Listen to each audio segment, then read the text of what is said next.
Diambil dari kumpulan cerpen Iblis Tidak Pernah Mati karya Seno Gumira Ajidharma yang berjudul Clara. Dibacakan oleh Nadia Agnia Fadilah.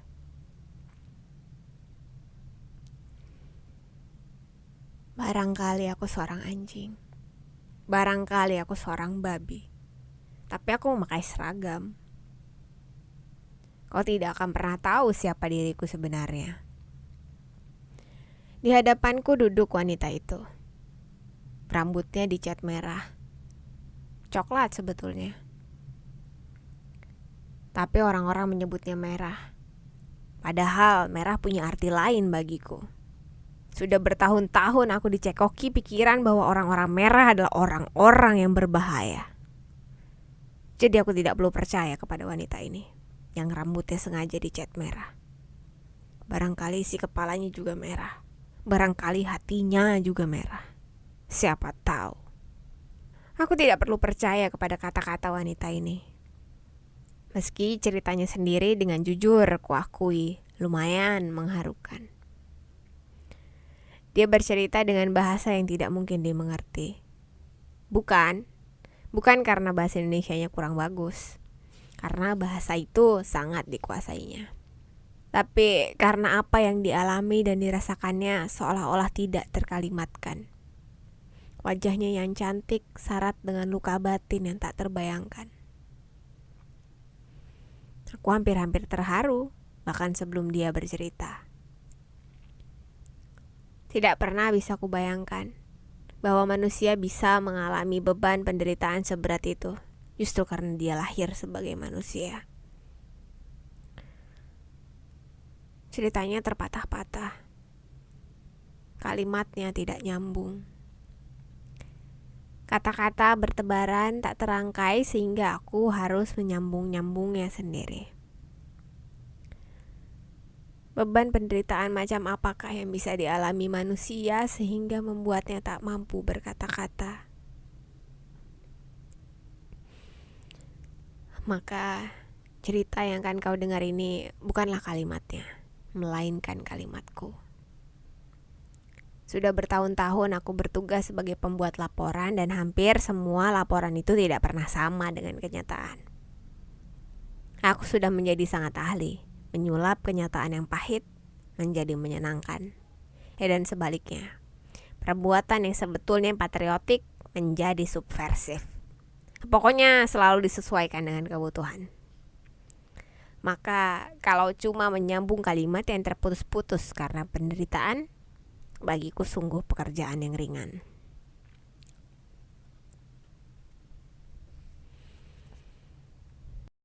Api sudah berkobar di mana-mana ketika mobil BMW saya melaju di jalan tol.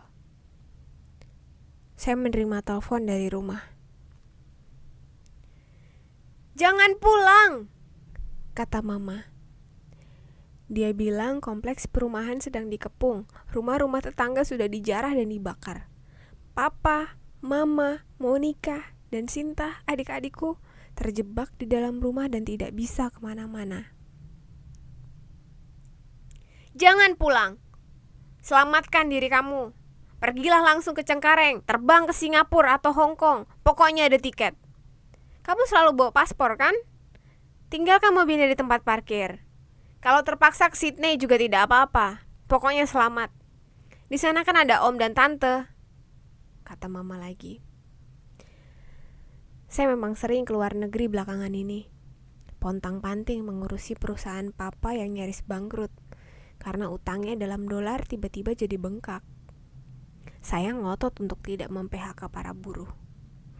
Selain kasihan, itu juga hanya akan menimbulkan kerusuhan. Papa marah-marah. "Kita tidak punya uang untuk membayar buruh. Selain produksi sudah berhenti, yang beli pun kagak ada. Sekarang ini para buruh hidup dari subsidi perusahaan patungan kita di luar negeri. Mereka pun sudah mencak-mencak profitnya dicomot. Sampai kapan mereka sudi membayar orang-orang yang praktis sudah tidak bekerja?" Saya masih ngotot. Jadi, papa putuskan sayalah yang harus mengusahakan supaya profit perusahaan patungan kami di Hong Kong, Beijing, dan Macau diperbesar. Tetesannya lumayan untuk menghidupi para buruh, meskipun produksi kami sudah berhenti. Itu sebabnya saya sering mondar-mandir ke luar negeri, dan selalu ada paspor di tas saya. Tapi kenapa saya harus lari sekarang? Sementara keluarga saya terjebak seperti tikus di rumah sendiri. Saya melaju lewat jalan tol supaya cepat sampai di rumah. Ya, saya memang mendengar banyak kerusuhan belakangan ini. Demonstrasi mahasiswa dibilang huru-hara. Terus terang saya tidak tahu persis apa yang terjadi. Saya selalu tenggelam dalam urusan bisnis. Koran cuma saya baca judul-judulnya. Itu pun maknanya tidak jelas. Namun setidaknya saya yakin bukan mahasiswa yang membakar dan menjarah kompleks perumahan, pertokoan, dan mobil-mobil yang lewat. Bahkan bukan mahasiswa pun tidak ada urusan membakar-bakar di rumah orang. Kalau tidak ada yang sengaja membakar-bakar, kan?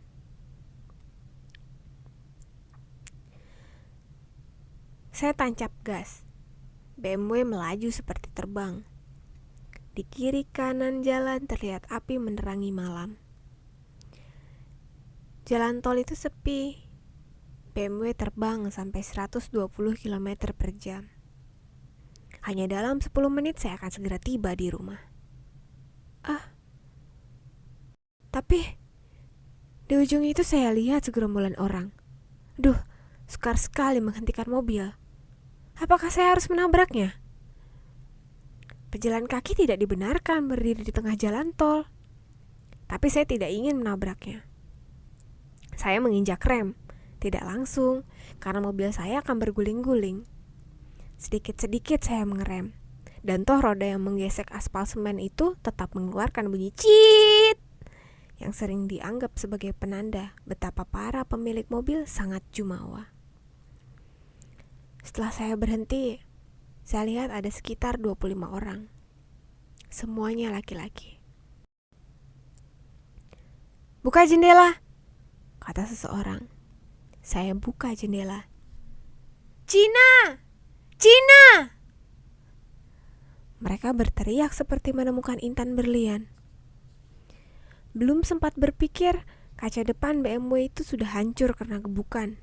Aduh, benarkah sebegitu bencinya orang-orang ini kepada Cina? Saya memang keturunan Cina, tapi apa salah saya lahir sebagai Cina?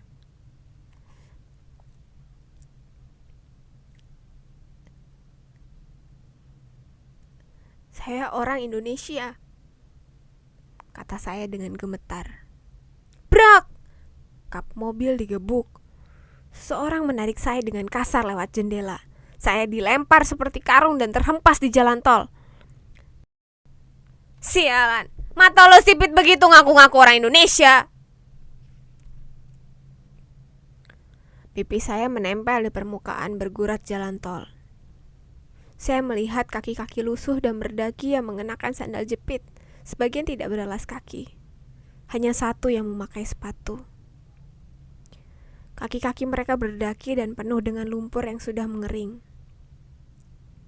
Berdiri! Saya berdiri. Hampir jatuh karena sepatu ulek saya yang tinggi. Saya melihat seseorang melongok ke dalam mobil, membuka-buka laci dashboard, lantas mengambil tas saya. Isinya ditumpahkan ke jalan. Berjatuhanlah dompet bedak, cermin, sikat alis, sikat bulu mata, lipstik, HP, dan bekas tiket bioskop yang saya pakai nonton bersama pacar saya kemarin. Dompetnya segera diambil, uangnya langsung dibagi-bagi, setengah rebutan. 1 juta rupiah uang cash amblas dalam sekejap. Ya, tidak apa-apa. Mobil masih bisa dikendarai dengan kaca pecah, dan saya tidak perlu uang cash. Di dalam dompet ada foto pacar saya. Orang yang mengambil dompet tadi mengeluarkan foto itu. Lantas mendekati saya. Kamu pernah sama dia? Saya diam saja. Apapun maksudnya saya tidak perlu menjawabnya. Plak! Saya ditampar. Bibir saya perih. barangkali pecah. Jawab! Pernah kan? Cina kan tidak punya agama. Saya tidak perlu menjawab. Buk! Saya ditempeleng sampai jatuh. Seorang yang lain ikut melongo foto itu. Hah, pacarnya orang Jawa. Saya teringat pacar saya. Saya tidak pernah peduli dia Jawa atau Cina. Saya cuma tahu cinta. Periksa, masih perawan atau tidak dia? Tangan saya secara refleks bergerak memegang rok span saya. Tapi tangan saya tidak bisa bergerak. Ternyata sudah ada 2 orang yang masing-masing memegangi tangan kanan dan tangan kiri saya. Terasa rok saya ditarik. Saya menyepak-nyepak. Lagi-lagi 2 pasang tangan menangkap kedua kaki saya. Tolong! Saya menjerit. Mulut saya dibungkam, telapak kaki berdaki. Wajah orang yang menginjak mulut saya itu tampak dingin sekali. Berpuluh-puluh tangan menggerayangi dan meremas-remas tubuh saya. Lumpur yang sudah mengering. Diam lu Cina! Rok saya sudah lolos. Celana dalam saya direnggut sampai robek.